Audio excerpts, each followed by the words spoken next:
Welcome to a brand new season of Industry Leaders. You'll meet people with real passion who through dedication and hard work became our industry leaders. They'll share their inspirational stories of resilience and hope as they advance their chosen industry. On this episode of Industry Leaders, Peter Pinney, Managing Director and founder of The Swags, the healthy alternative in childcare catering. Mokosh founder Marion O'Leary. But first, we head to Dandenong Creek, Victoria to meet Chesterfield Farm owner Travis Morgan. Industry Leaders, brought to you by Annex Media.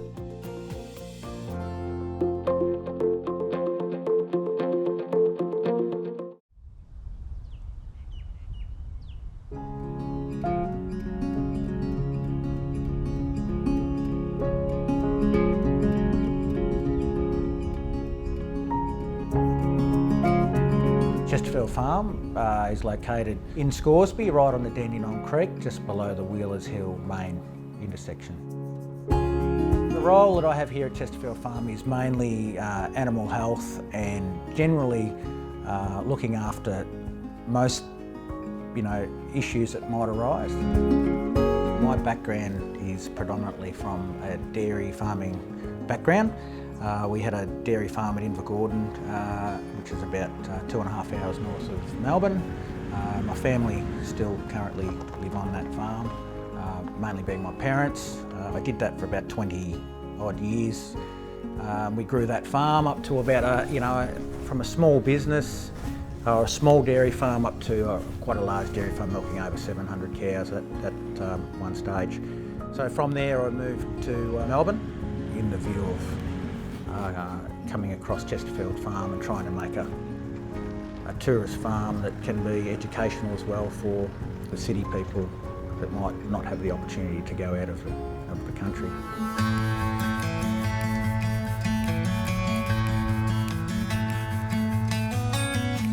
From the mid 1800s up until early 1900s, it was basically just farming land. And then in 1950, it became Australia's first dairy feedlot. And then it was sold to the Melbourne Board of Works. And then after that, it became Chesterfield Farm in 1997. From 1997 until now has really, taken a massive amount of the tourism side of things in regards to the agricultural exposure. We purchased Chesterfield Farm in 2012. It was purely accidentally, actually. We put through quite a substantial amount of school students from prep to grade 3 as an introductory level to the agricultural industry. We do that as well as the tourism side of things towards, the Chinese market now is starting to become quite prevalent. But we do, the local market with school groups with kinders, mothers groups and things like that are very busy as well.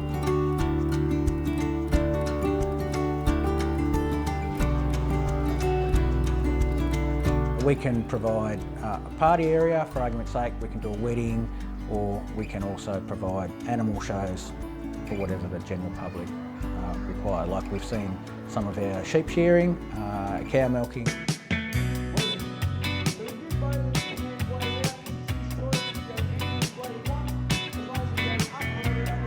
Chesterfield Farm is a little bit more of a mini working farm, so we're not sort of like a commercial, we're not boxed in by suburbia, so to speak. We've got a couple of hundred acres here that we're able to utilise as a mini working farm.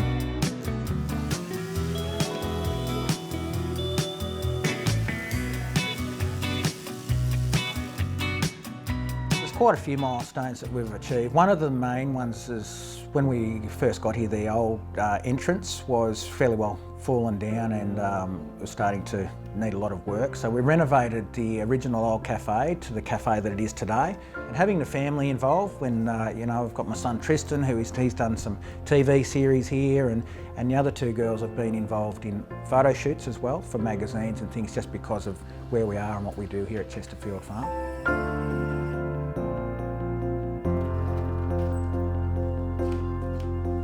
Yeah, there's quite a big challenge. It's a 24-hour day business, 7 days of the week. We've obviously got the animals here that we have to look after every day of the year. We're only closed 3 days of the year, which is Christmas, Boxing Day and New Year's Day. The other thing is we deal with, because of the historical overlay on the property, it is reasonably difficult to, put other things, if we want to put a new shed or those sorts of facilities in, we have to make sure that we do it exactly in the right way, and if it's okay with the overlay, then we can go ahead. I don't think that I've ever thought that I wouldn't make it, but it has been difficult all the time.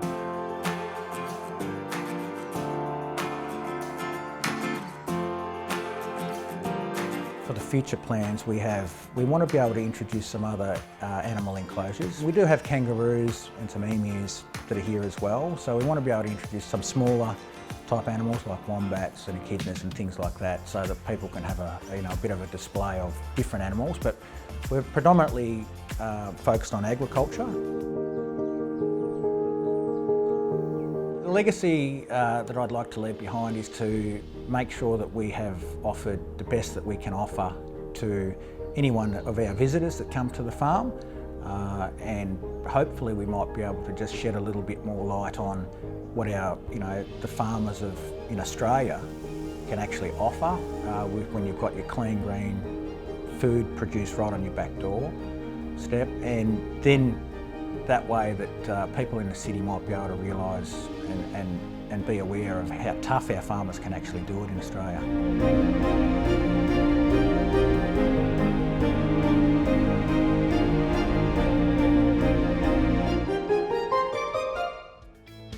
Stay tuned to Industry Leaders for tips on how to avoid wasting fresh produce and using plastic bags from the Swag's founder Peter Pinney. Using their environmentally friendly 100% natural bags will save you money and help the planet.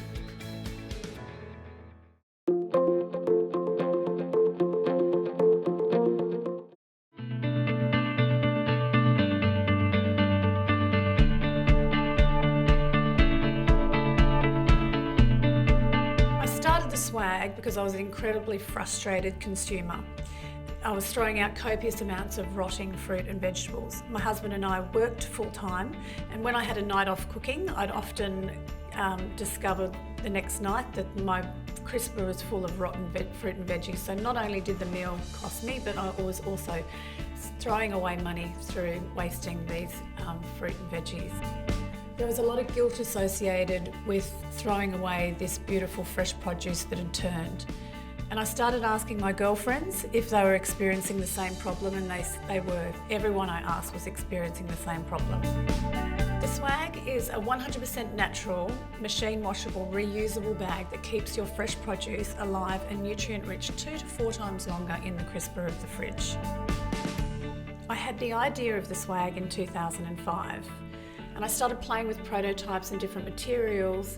And then occasionally life got in the way, marriage and kids and whatnot, and it kind of went on the back burner, but it was always evolving in my mind. What you do is you wet the bag from the outside and wring out the excess water and put all your fresh produce into the one bag. And because your fresh produce can breathe and hydrate, it actually stays alive and nutrient rich a lot longer. The product is named the Swag because the bags are rolled into the traditional form of a bushman's swag. The Swag represents a natural product, no waste, and using what you have to the best of your ability. Australians and people around the world are needing to change because we're throwing away so much fresh produce, it's crazy. And plastic bags and containers are actually killing our fresh produce a lot quicker than is actually necessary. Anything that I can do to help reduce food waste and single-use plastic bags, or all types of plastic, then that's what drives me. There's 2 massive movements that are happening around the globe at the moment, and they're here to stay. And one is the war on waste, and the other one is ban the bag, which is single-use plastic bags. Swag Australia is all about providing customers with credible, natural, non-toxic and sustainable solutions to food waste and single-use plastic bags. Swag Australia, the Swag is our foundation product. It comes in 3 sizes: small, long and large. We're rolling out a whole range of products that are similar to the Swag, but to help with storage of bread and cheeses and so forth. We've also also recently launched our little produce bags, which are 100% natural muslin, and you take them to the shops with your durable carry bags and you fill them with all your loose leaf spinach or grapes or berries or whatever, so that you don't need to have plastic at the point of purchase. They weigh less than 14 grams, and so they barely register on the shop scales. So this way you can completely avoid plastic from the shop all the way home to the fridge. We've had lots of memorable moments on this journey. We recently exhibited in the Natural Products Expo in Anaheim in the US, which is the largest natural products expo in the world. And we had a tremendous result with distributors, influencers and wholesalers. I spend the majority of my time learning how to grow the business and make the swag a household name. There were so many challenges and obstacles when I was trying to get the swag off the ground. It started with, obviously it was an industry that was unknown to me. I came from the media industry, so it was a huge learning curve. I had to educate myself on the fabrics, and I quickly learned that not all eco fabrics are created equal. There were definitely times I didn't think I'd make it. I would get home from working full time and I'd have the kids' homework to do and dinner, bath, books, bed. Often my husband was in Melbourne, he went every week for a couple of nights at least. So then my swag day would start. With the swag, I'm finding that I'm connecting with like-minded people who are either consumers or wholesalers that are all wanting to make a difference. I hope one day to leave behind a world that is zero waste and plastic free. I'd also love to see everything slow down in the world and for success to be gauged on kindness, love, compassion, family, all of those wonderful things that are so important to us as human beings. I'm most proud about getting it to market, that I actually did it. It almost killed me, but I loved every minute of it. But also what my kids have witnessed, that they've seen me not only talk about making a change in this world to make the world a better place, but actually doing it. So I'm pretty proud, pretty chuffed about that. Still to come on Industry Leaders, the healthy alternative in childcare catering that's making a difference one meal at a time. Hearty Health owners Kate and Russell Chestow launched their vision in 2000, providing fresh, nutritious food to childcare centres.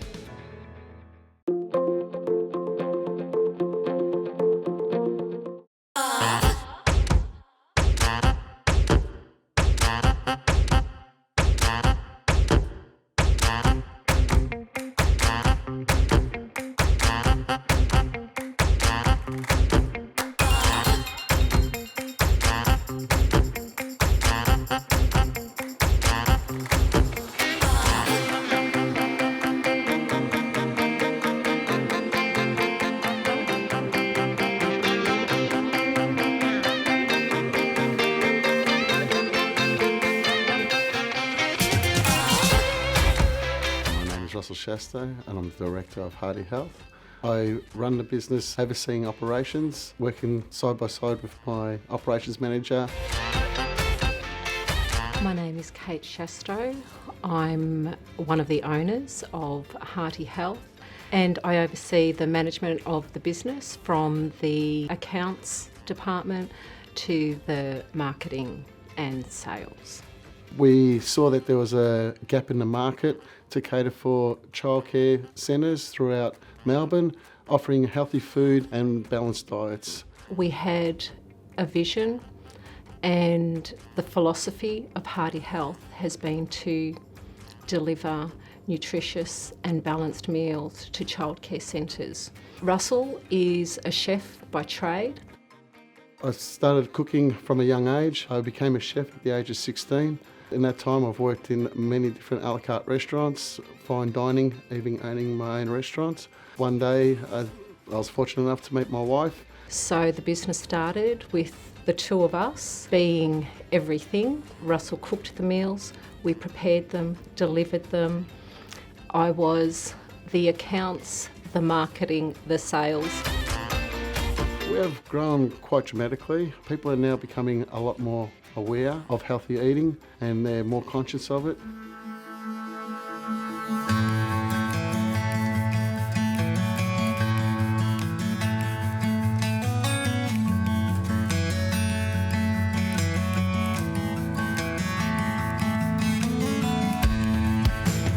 We cater for childcare centres throughout Melbourne and New South Wales. We offer 5 courses daily, and that's 5 days a week.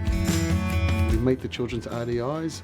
It's about using qualified chefs, cooking from scratch, using raw ingredients, making sure that the children are eating healthy and eating well every day. Takes the pressure off the centre where they don't have that responsibility for catering for special diets or having to worry about ordering off many different suppliers. It is all done, taken care of for them. We do a 4-week cycle menu, which we change 4 times a year according to season, so the children are always being well fed and well looked after. The children are just wonderful. They always come up to us and say how they've enjoyed the food and that they're going to miss the food. We constantly get asked for recipes because they know when they leave the centres they won't be having our services anymore.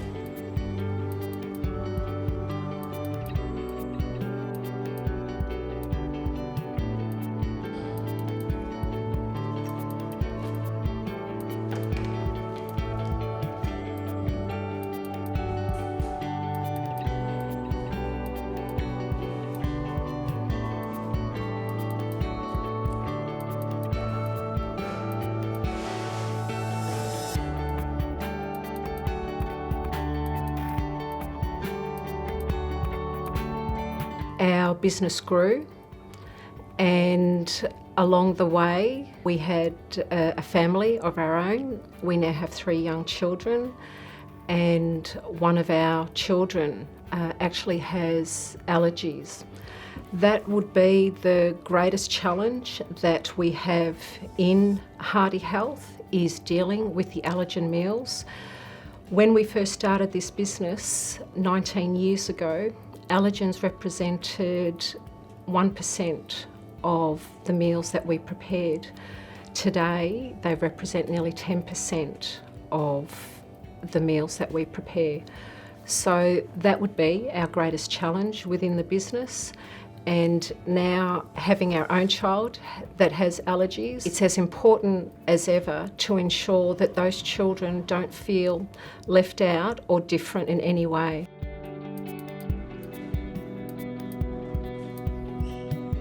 One of the greatest burdens in society now are the current obesity levels. We are now more aware about the pre-packaged food and how it contains high salt, high sugars, very high in sodium. We have made people more aware about eating healthy, eating raw vegetables, cooking from scratch. So if we can make some sort of difference, then that's something that we'll be very proud of. From one childcare centre to the thousands of children that we are feeding today is something we're very proud of. We've expanded into New South Wales, and we look forward to expanding our business further throughout Australia. Ahead on Industry Leaders, Mokosh founder Marion O'Leary, who decided it was time to reinvent the way we make and use skincare. Industry Leaders, brought to you by Annex Media.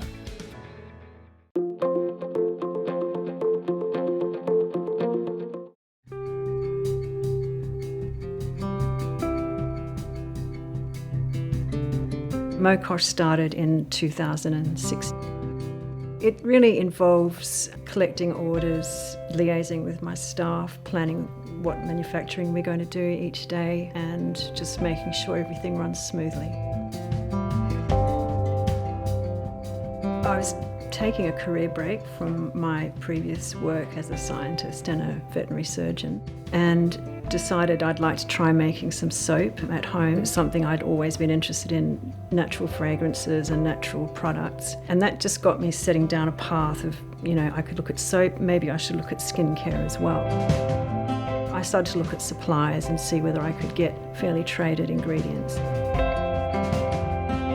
I felt that today's method of making skincare really relies on using a lot of synthetic ingredients to make a product that smells good or feels good, but it's not necessarily good for our skin. I discovered that in ancient Indian medicine and other old cultures, there was a lot of knowledge and wisdom about how to look after our skin and our bodies that we're not really using at the moment. I started off very small. I made everything at home in my kitchen, and gradually I decided I wanted to take this a bit further. I wanted to be serious about what I was doing. Just evolved over time from being in my kitchen to being in this separate space, and I guess that's the point where I decided I was going to make a business out of this. The biggest difference is that our products, the full range, is free of synthetic ingredients. Everything is pure botanical. In order to make our products that way, we've made them without water. So all our moisturisers are water-free. The presence of water that requires preservatives. We want our products to be pure, so there's nothing in them that's toxic or damaging to your skin. Ethics come first when we decide how we go about our manufacture. So we package in glass and paper as much as we can.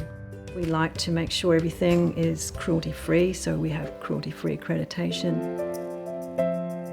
What's been really good for me in being in business is that I have realised that as a business, you make a lot of choices about what you're going to do, what packaging you're going to use, what type of label, many different decisions you make, who you're going to buy from.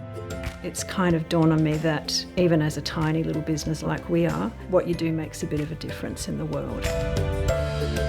Important people, I guess, would be my partner, Phil, who's supported me the whole way, even when it hasn't been easy. And Jane, who works with me, has helped me develop products and helped me with the whole aesthetic of the brand. They're the two people who've been big in helping me get where we are today. The biggest challenges have been getting people to try our skincare. It's made very differently, and there's always a little bit of an obstacle for people when they first try it, because it is so different. Over time, people have come to really love our products, so that's been a really rewarding thing. The biggest milestone was when we got our full range certified organic. So that was, to me, really great. All our skincare products are 100% certified organic, and our soaps are 97.5% certified organic. So that was for us a bit of an achievement. Leadership in the skincare industry is tricky. I don't really think of myself as a leader in particular, but I certainly do things differently to a lot of other businesses. It's important that the customer is educated about their skincare. To me, that's probably the biggest thing. Most people don't know what they're putting on their skin.